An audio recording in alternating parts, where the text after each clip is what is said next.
it plagues everybody. And it's not just churches. I think sometimes churches think they are fully unique unto themselves. And the reality is there are things about a church that are unlike any other industry on the planet. For example, churches are the only industry I've ever seen that has a weekly deadline. It's always Sunday, right? The NFL has a weekly deadline for like 20 weeks out of the year. Churches have it 52 weeks out of the year, right? So nobody has a deadline like churches. But at the same time, the challenges, the frustrations, the hurdles, all that happens in business too, right? It's a lot of the same stuff. You've seen it too with your work.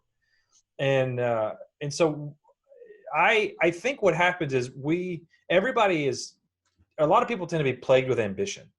We see what other people are doing. We see what's new. We have our great ideas, and the turning of the calendar of a new year. Now that we're in 2020 and everybody can have all their 2020 visions for churches, right?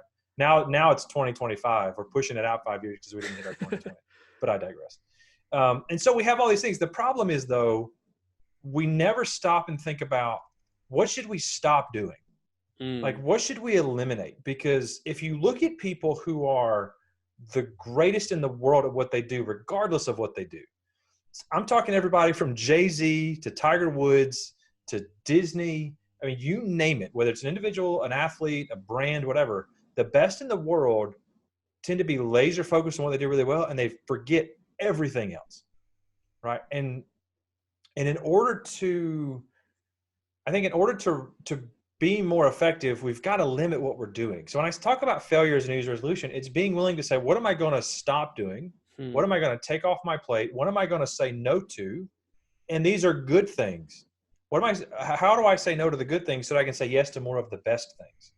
All right. So for example, obviously a lot of people that are listening are probably Apple fanboys and Apple fangirls, right? We have all the Apple things. Yeah.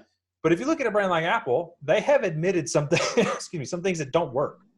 Like, people may forget Apple had a social network. Remember Ping? It was their social network within iTunes.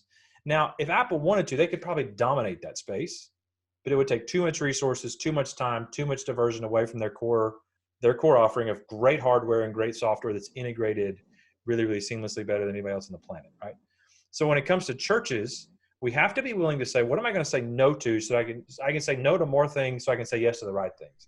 And that's hard because, especially when we're in communities online and other groups of people like us in our roles in different churches, there's sometimes a little bit of bigger, faster, stronger mentality. We have to keep up. They're doing this, so we should do that. You know, we should try to pursue this. We should try to get this done. And there's almost like there's a philosophical pressure on people. Now, I say that because if you're familiar with the story brand framework at all, one of the things we talk about is every brand should solve a problem, right? So I'll talk a lot about brands like CarMax is a great one. Chick-fil-A is a great one. They solve multiple layers of problems. Right. Because in a story, it's never just the problem, the surface level issue, like the bomb's going to explode.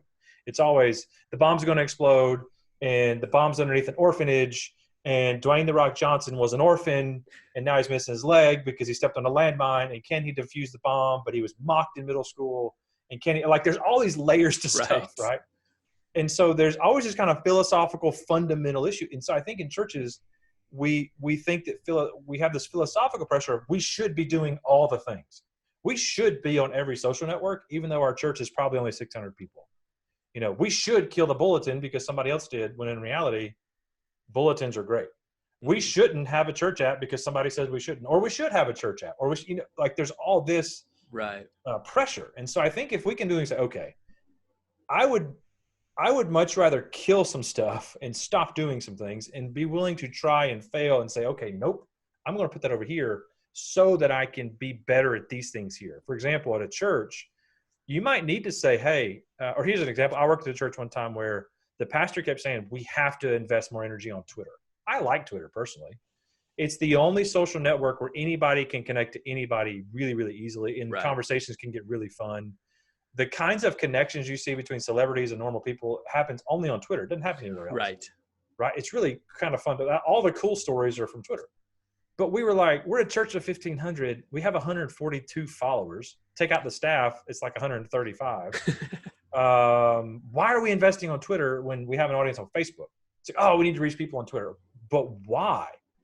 Like, I like to just, our audience isn't there. So why don't we invest in Facebook and Instagram and nothing else, right? Why don't we invest in Facebook and Instagram in our email list, right? Let's be willing to say yes to the right things and say no to everything else.